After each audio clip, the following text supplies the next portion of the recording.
Let's see if we can make this out of this. Roughly, yeah. I've never tried to make a shape like this on the lathe. So, all right, let's get to work. We'll see what's in there. Okay, here's where I'm at. It's starting to take shape. I don't think I'm going to get to a point where there's not some flat area, but I might turn that into a feature and do something. I don't know yet. But yeah, obviously the neck and then the part that you would grip here. Well, I did not leave myself a lot of wiggle room here. I hope everything holds together. I have been walking my way up through drill bit sizes. The end goal here is 15-30 seconds. Yes! It held! It held! Look at it. Oh, I was so worried that it was going to split open. I didn't get it quite center, but that's fine. This will all be inside from there up. Okay, time to go do a dry fit up on the car. Yes. Okay, it should fit nicely because I think it's just a hair bigger.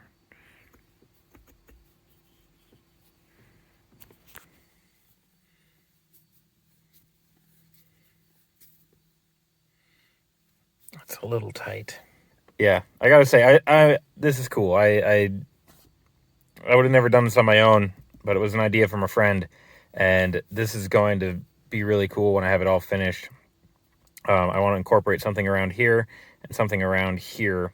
The leather should come up across there and sit up on the bottom side of this. It's coated. I did this too thick, so it took forever for it to dry. I cut this area in. I think what I'm going to do there is some copper colored wire that I'll wrap real tightly around there. And then I want to do a stainless steel disc that'll sit right on there, and hopefully I can get it tapered to match the curve. I don't know. I'm just going to figure that out as I go. And I just hand burnt that in there. And I'm pretty happy with it. But I am going to redo some portion of it. The numbering, so I did 1, 2, 3, 4, 5, and then R, and it's sloppy. I don't really like it. So I'm going to sand this down.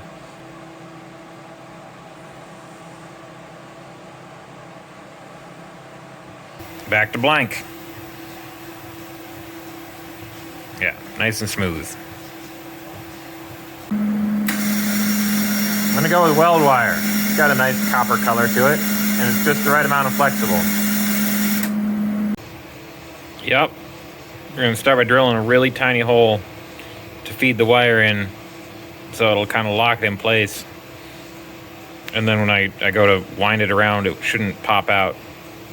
Well, that was frustrating. I think I need a softer wire. I might as well just go with copper then. If the weld wire is too rigid, I might as well just use coppers. I don't know. I don't think I like it. And I can't get it to lay and stay quite the way I want it to. And I don't know how it's going to look when there is copper here and stainless here. I don't know. Well, sometimes you got to improvise. Yes, it just looked boxy and I wasn't sold on the color. So I just thought I'd try something else. I had this, it's left over from something.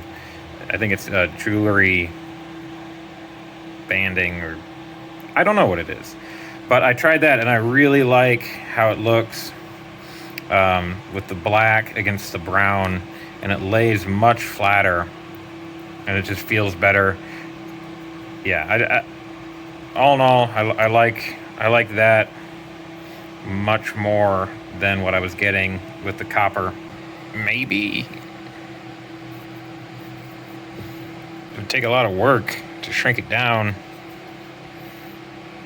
I don't know how else I'm gonna get a piece of metal to fit. Now I'm committed. I have done the damage. So I got a whole box of random sized, I think I got them at an auction or something. They are not great. Hopefully it'll turn out really nice, and then rather than sitting in the bottom of a junk drawer with a bunch of other ones, it will actually get used on a daily basis and look cool.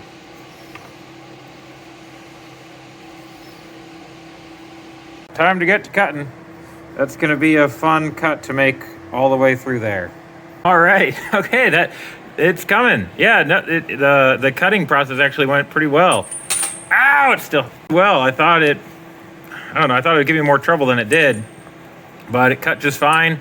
It never jumped, stayed in the vise. So yeah, I think this could turn out pretty cool. It's getting really close. I wasn't quite happy with how this sat on there. It's not completely flat or evenly flat all along here, so that when I press it down on there, there's some gaps in a few areas. So I kind of marked out where those areas are, and I'm going to remove to that black line and then press it back on there and try again. But it's getting really close. Then it'll be time to redo my pattern here.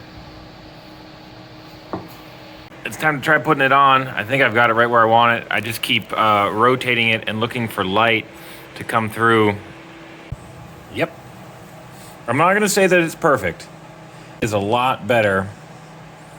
And so this is the side that will face back. And it's actually on the car, who's going to be staring that intently right in here. So yeah, without driving myself crazy, no pun intended.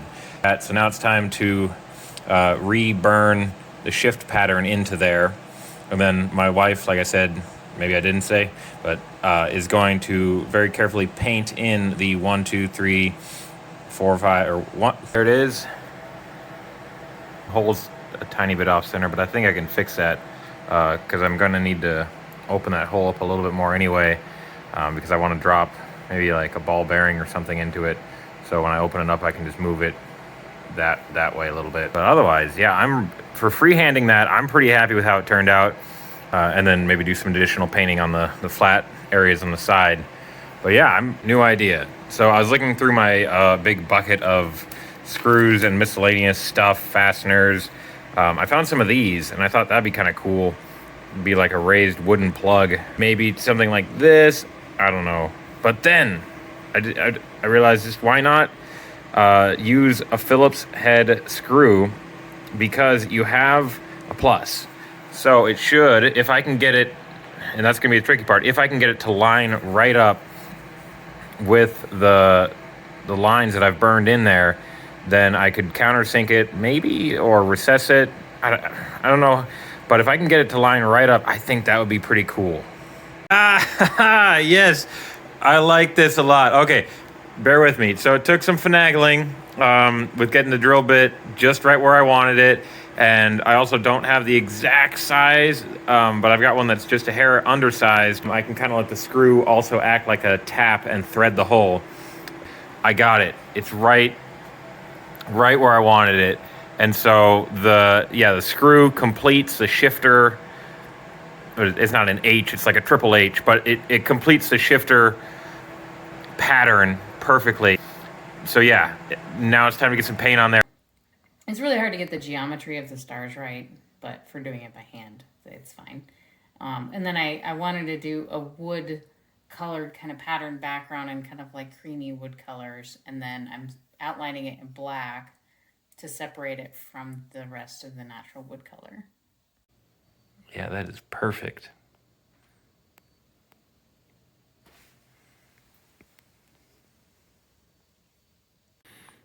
Now it will get one final clear coat and then get installed in the car. I'm gonna do a really thin coat of polyurethane just to protect the painting. I'm gonna be focusing mostly from the bottom of the bulb up. I might get a little overspray down on the bottom, but it's fine. I just have it sitting on a nail so I can rotate. But we're getting close to being done. And there we go.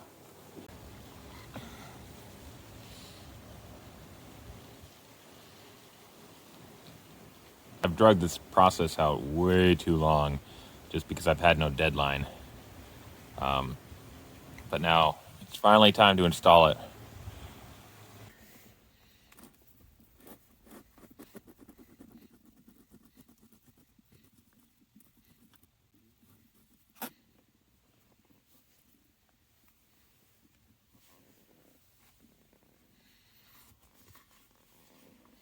So I'll get it in to the bushing first. There it goes.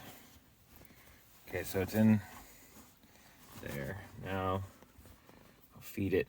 So it doesn't have threads, but the hole is slightly undersized. Really hard. I might even, when I'm done here, get a dead blow, tap it down a little bit, just because I dry fitted it and I know it will work, but it's a really tight fit. There, it feels like it hit the bottom. And it's installed. One Paduk Subaru shifter knob, shifter handle, shifter thing. This brings me joy.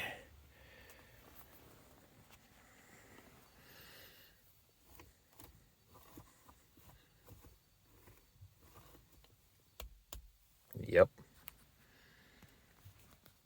Okay, one final cut because I like how it looks from out here.